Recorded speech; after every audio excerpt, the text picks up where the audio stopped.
Sekilas Info.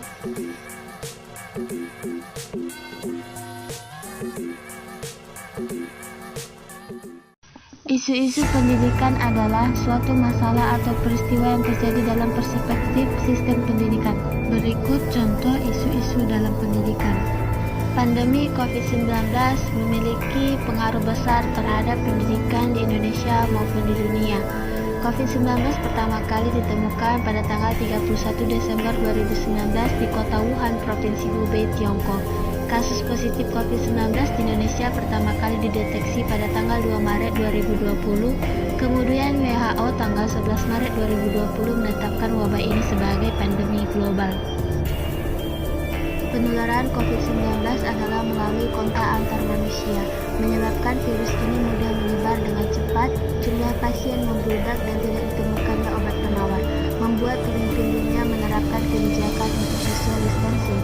Hal ini berdampak bagi semua aspek, salah satunya pendidikan yang mengharuskan peserta didik melaksanakan pembelajaran secara daring. Terdapat beberapa faktor yang memengaruhi pembelajaran secara daring. Yang pertama yaitu penguasaan teknologi. Bagi seseorang yang telah menguasai teknologi, tentu dalam penggunaannya akan lebih efisien dan efektif. Namun, bagi seseorang yang rendah dalam penguasaan teknologi, tentu akan mengalami kesulitan. Contohnya di Indonesia masih banyak penduduknya yang penguasaan teknologinya rendah. Berbanding terbalik dengan Singapura yang telah mengembangkan Singapore Student Learning Space Platform, yaitu belajar online yang telah dilaksanakan 2 hingga tahun terakhir sebelum COVID. Kemudian yang kedua yaitu ketersediaan sarana dan prasarana. Ketersediaan sarana dan prasarana memadai tentu dapat dilaksanakan untuk pembelajaran secara daring. Kemudian yang ketiga yaitu jaringan internet, dan yang keempat biaya. Isu peniadaan UN. Mendikbud menyebutkan syarat penentu kelulusan di masa pandemi COVID-19 yaitu dengan ujian sekolah bukan ujian nasional yang dilakukan secara daring atau tugas portofolio nilai rapor dari prestasi yang diperoleh sebelumnya, diakibatkan melonjaknya kasus terpapar COVID-19 di Indonesia.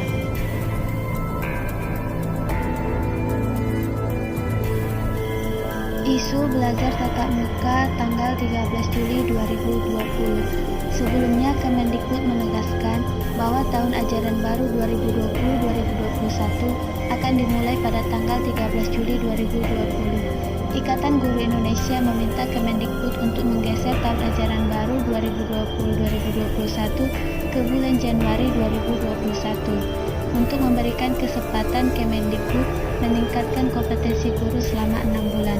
Dengan demikian di bulan Januari, para guru sudah bisa menyelenggarakan pembelajaran jarak jauh berkualitas dan menyenangkan jika ternyata COVID-19 belum tuntas.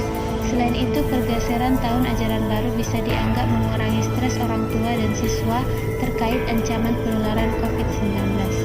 Namun, Pak Hamid selaku staf khusus Mendikbud bidang pembelajaran membuat keputusan untuk tidak memundurkan tahun ajaran baru 2020-2021 disebabkan ditandai adanya penerimaan peserta didik baru 2020. Kelulusan SMA, SMP sudah diumumkan, artinya sudah lulus. Kalau diperpanjang, ini mau dikemana kelulusannya? Di perguruan tinggi sudah melakukan seleksi seperti SNMPTN, ada juga SBMPTN. Ini harus sinkron. Secara garis besar, tanggal 13 Juli itu semuanya tahun ajaran baru. Tahun dimulainya ajaran baru itu berbeda dengan kegiatan belajar mengajar tatap muka. Ini kadang-kadang rancu. Tahun ajaran baru jadi dianggap membuka sekolah. Tanggal 13 Juli itu dimulainya tahun ajaran baru 2020-2021. Data UNESCO menurut laman web kompas.com yang diterbitkan tanggal 5 Agustus 2020, ada 29 negara yang masih atau telah membuka kembali sekolah-sekolahnya. Tentu hal ini tetap menerapkan protokol kesehatan seperti penyemprotan disinfektan di sekolah, penggunaan masker, mencuci tangan, kemudian penerapan social distancing. Berikut beberapa suasana sekolah di berbagai negara menghadapi pandemi COVID-19.